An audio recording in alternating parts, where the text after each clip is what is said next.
काहीच आता सकाळचे वाजले तर 6:40 झालेत. तुम्हाला इथे दिसतंय का माहिती नाही, मे बी ते उलट दिसेल. चालू जिमला तर बघूयात. थंडी खूप आहे आणि एवढी चलो एवढी मॉर्निंगचं मोटिवेशन घ्यायला. आता वॉर्मअप मस्त झालेलं आहे आणि आता मी बेंच सेट करतोय. आजचं आपलं वर्कआउट आहे चेस्ट आणि ट्रायसेप वर्कआउट. तर मी बेंच सेट करून झालेलं आहे आणि बेंचवर असं झोपणार आणि या अशा केबल अंगावरून खेचणार आणि पूर्ण कॉन्सन्ट्रेशन आपलं छातीवर लावत मी चेस्टचा वर्कआउटला सुरुवात करणार. तेवढ्यात माझा मित्र म्हटला, राजदादा अरे या टी शर्ट काढणार, तुझी बॉडी खूप चमकते आहे. तर मी त्याचं हे चमकणं असं मनावर घेऊन मी टी शर्ट काढला आणि आरशात पोज मारत होतो. तेवढ्यात मला या राक्षसाचा चेहरा दिसला. तर राक्षस पूर्ण बेंबीच्या डेट्यापासून कळकळून सेट मारत होता. भावावर दया आली, पण काय करणार, आपल्याला वजनही कमी करायचं आहे.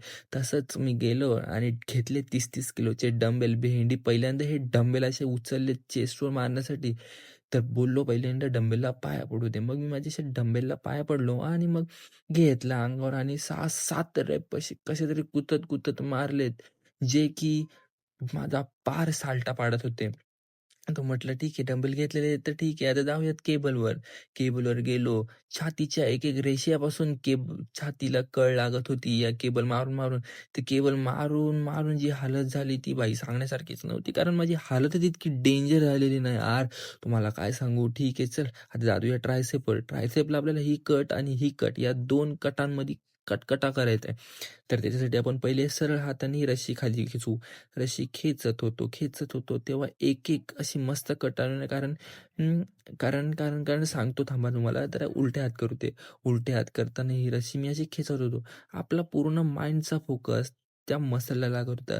याला तुम्हाला बोलतात मसल माइंड कंट्रोल. तुम्हाला मसल माइंडने कंट्रोल करायचं होतं आणि ते कंट्रोल करता करता करता आता त्या पुन्हा त्याच मशीनवर गेलो आणि त्या मशीनवर जाऊन ही खेचाखेची चालू होती. भेंडी ती काय कट दिसते ना, मला माझा वेगळाच मोटिवेशन देऊन जात होती. अशा प्रकारे वर्कआउट झालं आणि मी निघालोय. Workout is over guys. Workout झालेलं आहे, निघालो आता.